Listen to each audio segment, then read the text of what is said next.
The Spirit Within Us, a saga of two bold families who helped build a democracy. This book was written by my friend and colleague, Dr. Jack Greeson. Jack is a psychologist who retired from practice several years ago. He has since become somewhat of a historian. Jack wrote this book by combining what he has learned about his personal family tree with the historical records of the times. In this book, and in our YouTube reviews of this book, you'll learn about the events that led to the initial immigration of Europeans to America and the founding of our democracy.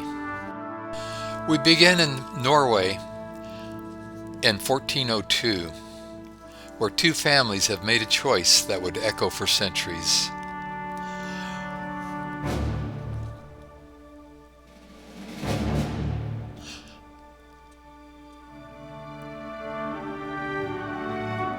From the ancient forests of Scandinavia to the bustling ports of England and Flanders.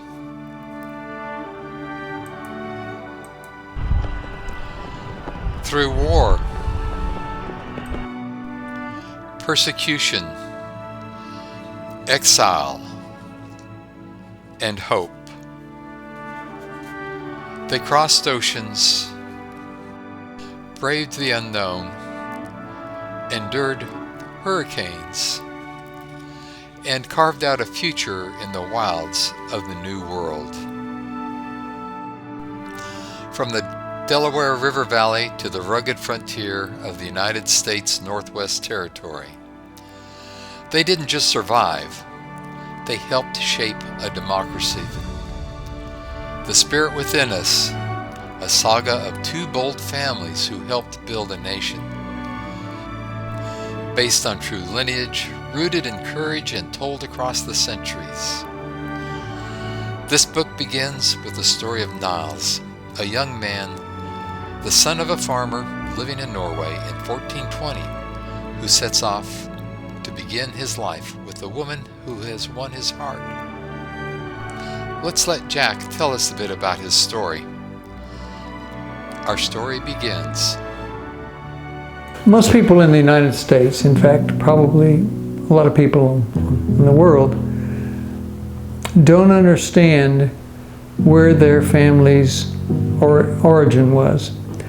They may say, oh, if they're Americans, a lot of them are going to say, oh, well, my family came here from England because at some point in time somebody got off the boat that had left England and they landed in America. But they may not have been English. They may have just been passing through, and there weren't that many boats coming to the United States, so they found one in England. Ships, I mean. They may have come from Italy. They may have come from France. They may have come from northern Canada. Who knows where they came from unless you do your genealogical research and find out. That's one of the things that I have done in developing the background and the history in writing my book is I've done my best to do the research and in most cases actually go to the locations where the events in the chapters took place. I went to museums, I went to libraries, I went to actual historical sites. I talked to people who were familiar with the history of those regions. And that's where the backgrounds came for each of my chapters. So when I first started traveling to different locations, I didn't know I was going to write a book. What happened was some of the history and documents that I found and how they overlapped and went from one generation to the next were just so interesting to me. Along the way, I said, you know, that would make a really interesting book. And so I decided at some point to start writing that book. First, let me give you a couple of examples of some of the characters, some of the events in the chapter. In chapter 1, we have one of the main characters is Nils Steinarsson. When you get your book, you can look in the family tree and it's up in the corner with the Steinerson family. This is 1420 in Gudbrandsdalen Valley in Auckland, Norway, the year 1420. Now I'm going to tell you about Nils. Nils was very quiet, alone, inquisitive, and he generally kept to himself. He liked the outdoors. They lived in the forest, and that was his life. But his mother noticed that he was showing a different side of his personality. And she sensed that she knew what was going on, and you probably at this point know what was going on. He had found the girl. Now, the girl, in his mother's view, was described like this.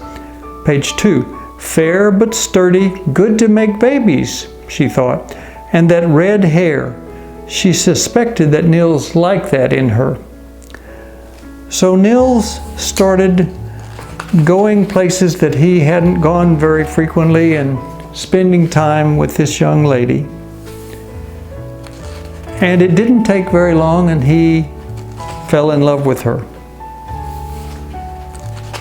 There was a point in time where his mother suspected, and part of that sign was that he asked for some money from her, that he was going to propose to this young lady. So he goes to the market, the community market, and is going to meet this young lady. And there I'm going to stop. You know, there's a lot of different outcomes that could take place at this fair where he's going to meet this young lady and propose to her. And throughout my book, remember I was a psychologist before I retired, throughout my book I really delve into the interpersonal relationships between people. What was going on, what happened, what were the events that took place that might have affected these interpersonal relationships. And I planned, when I was writing my book, on developing real people in a real world. Not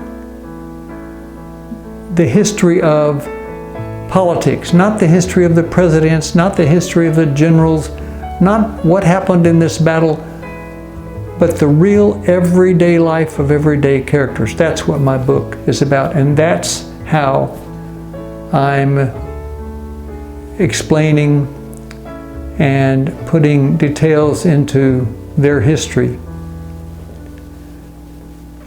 And it goes, my book goes through several generations of two families, following the same two families, so you can see how the world events shaped their lives, but more importantly, how they shaped and created the world events.